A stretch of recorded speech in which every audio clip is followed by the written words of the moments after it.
I could go on in a very, very long ramble about all my feelings on this, but you guys know that my heart is with the unions. I've been a member of multiple unions in my life. In a former life, I was an electrician. Now I'm a therapist. But I've been paying attention to this railroad worker crisis. And we're in unprecedented times with all the inflation.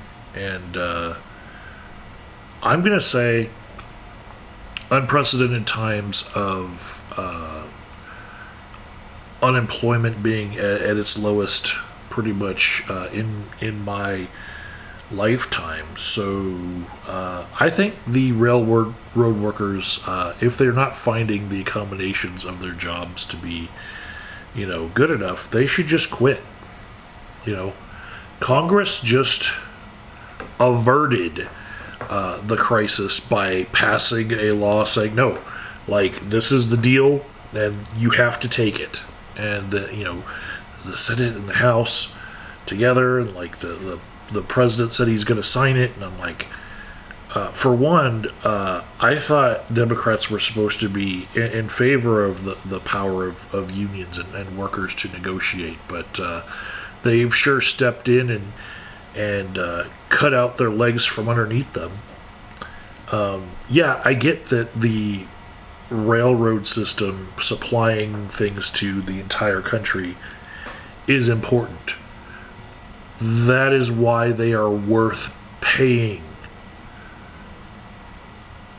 The workers are worth being paid because they are important. That is an important job they are doing. It's hard work.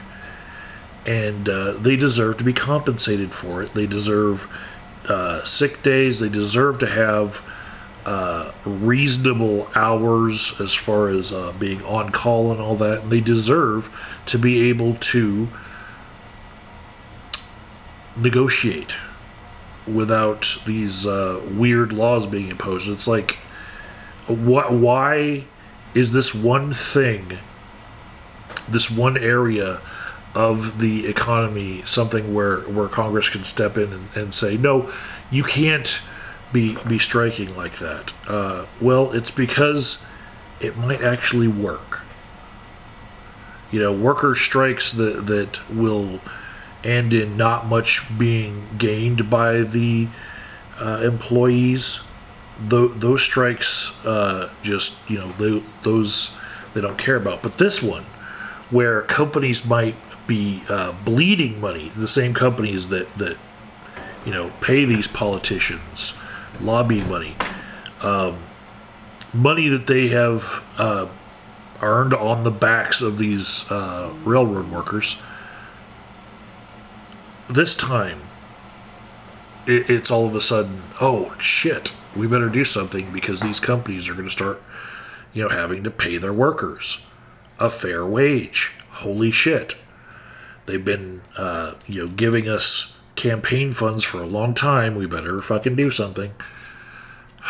And all these other companies that are reliant on the freight that they get from the railroad are also probably putting pressure on Congress to fix it now, so that their bottom lines aren't affected. So, there's a big lobbying interest in, putting down this railroad worker strike. But my simple solution to them is, if the railroad's not giving you what you deserve, find a different job. And I say this as a person who has drug up from jobs before for various reasons. Take a good look at Indeed right now if you're a railroad worker and just find something else that you can do. And do that. And quit. That's simple. I would encourage all of them to go, you know what? It is not fair that Congress can just say, no, we're not allowed to collectively bargain. Because we have the leverage that we could actually get something out of our collective bargaining, we are so all of a sudden not allowed to collectively bargain. Fuck that. You know? I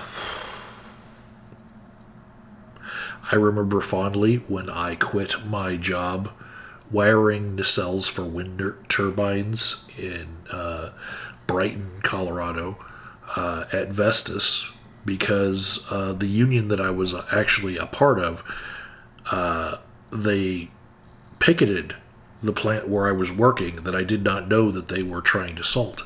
And I decided that day that, you know what, I'm not working across that picket line. And so the temp agency that I had gotten the job through called me up and said, we don't walk off the job like that. We're going to need you to go back to work. And I said, no, I just did. And I actually went down to their office and gave their employees a little education on why temp agencies are basically the opposite of unions and how they ruin unions' ability to collectively bargain, and they ruin worker pay. And yeah, they were blown away at what I was telling them. They had never realized that before. So, yeah, I say they should just quit. Like, yeah, don't strike. Everybody just call in sick. Just fucking, you know, they want to make striking illegal. Just fucking do your thing. Find another job. You know, they can't force you to work as a railroad worker. That would be slavery.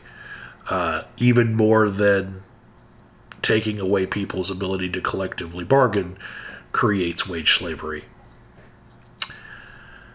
I think they should just quit. And you know what? I'm willing to work with a little bit less of stuff this Christmas, and, you know, go through some economic hardship for a while they find workers who are willing to work for the pay and benefits that those rail workers were getting. It might work out for them in the end, that they find workers that actually appreciate that level of pay. And the workers that feel like that's not enough for them, go find something that suits them. Maybe we'll find out that they need to raise the pay and benefits and the sick days and all of that to exactly what these rail workers were asking for in the first place. It's just my 2 cents. Just because Congress says you can't strike doesn't mean that you don't have the right to do what you want to do with your labor. You can vote with your labor by quitting.